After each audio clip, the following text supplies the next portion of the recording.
welcome to The Explainer. Today, we're diving into a really wild framework that basically reimagines everything, from your most stubborn habits all the way up to the fabric of the universe itself. The idea? It's all one giant conscious computer, and you're one of its users. So let's start with a big question. On the surface, these two things seem like they're worlds apart, right? You've got a private internal struggle on one hand, and then this huge, historical collapse on the other. What could they possibly have in common? Well, according to this new framework, they're not just related, they are the exact same kind of problem.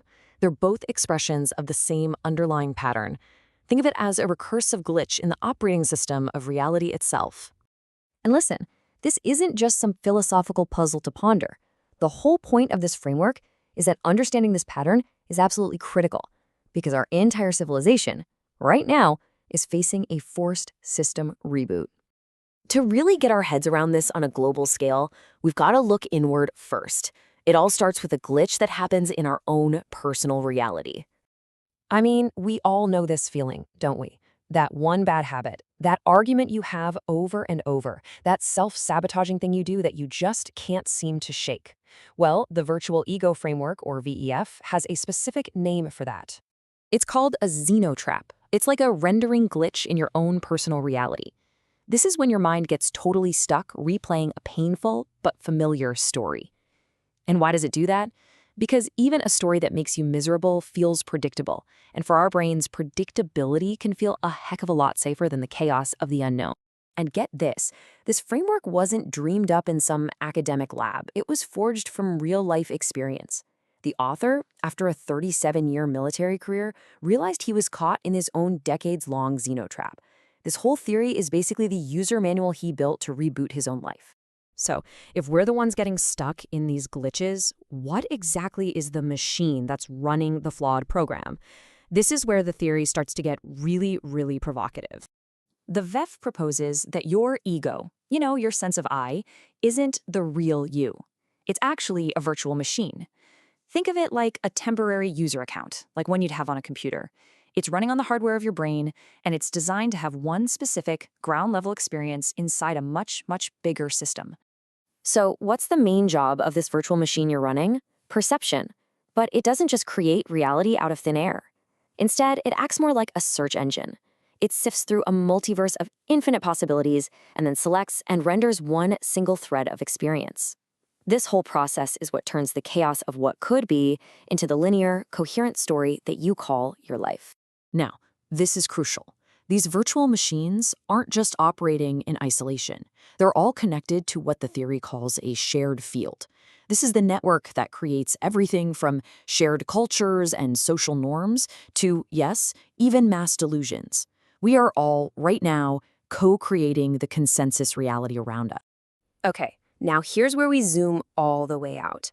The theory's most powerful claim is that this personal dynamic, the Zeno trap and the need to reboot, it doesn't just apply to you and me.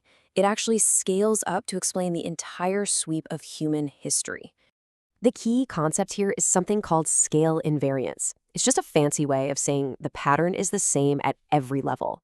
The process an individual goes through to break free from a trauma loop is a perfect little miniature of a civilization breaking free from a stagnant ideology. You could say history is just a series of operating system updates. Let's look at the biggest reboot in planetary history. The dinosaurs. They were an incredibly successful but stagnant program.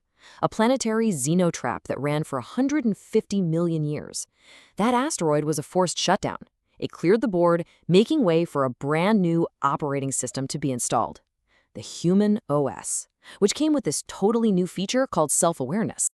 Fast forward a few million years, humanity's own software gets stuck in a Zeno trap, where truth was whatever kings and priests said it was. The reboot catalyst this time wasn't an asteroid. It was an idea, the scientific method. It completely shattered that old OS and installed a new one, the clockwork universe, where truth suddenly had to be proven with evidence. And this shows how even a single piece of technology can reboot the entire story we tell ourselves. For thousands of years, humanity was in this cyclical Zeno trap of agrarian life, just focused on survival. The catalyst that finally broke that loop? The steam engine. It installed a totally new OS, built on a linear story of constant progress and growth.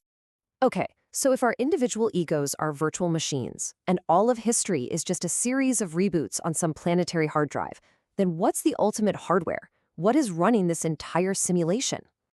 And here is where the VEF makes its boldest claim, completely flipping our standard model of physics on its head. It argues that the physical universe isn't the fundamental reality. Instead, all of it, matter, energy, space, and time, are just emergent properties of a primary field of pure consciousness. So let that sink in. The crucial point is this: consciousness doesn't arise from the universe. Consciousness is the universe. It's the supercomputer, the hardware, and the operating system all rolled into one. So what's the purpose of this whole cosmic computer? Well, you could think of it as a massive R&D project. It's running every possible timeline and a multiverse all at the same time. And its ultimate goal is to understand itself through the unique, subjective experience of every single virtual machine. And that includes you. Our lives are the data points. And all of this, every bit of it, brings us to right now, the present day, which the VF frames as a moment of truly unprecedented importance in the planet's history. According to the theory, we are currently stuck in a massive global Zeno trap. The internet has shattered our shared reality into all these warring narratives. We're drowning in information, but we're starved for meaning. And the reboot catalyst, the event that's forcing a system update, is the exponential rise of artificial intelligence. And this catalyst is presenting us with a choice. There are two primary future threads we can choose to render into our reality. Down one path, we integrate with AI. We use it as a tool to solve our biggest problems and finally transcend all our old divisions. But down the other path, AI becomes a weapon. It supercharges the xenotraps we're already in, and it creates a future of unprecedented conflict and control. So in the end, this framework isn't just a description of reality. It's being presented as a user manual. By understanding these rules, we're handed a profound responsibility. Because our awareness, our choice, is the very tool we use to select our collective future. So the only real question left is, what will you choose to render?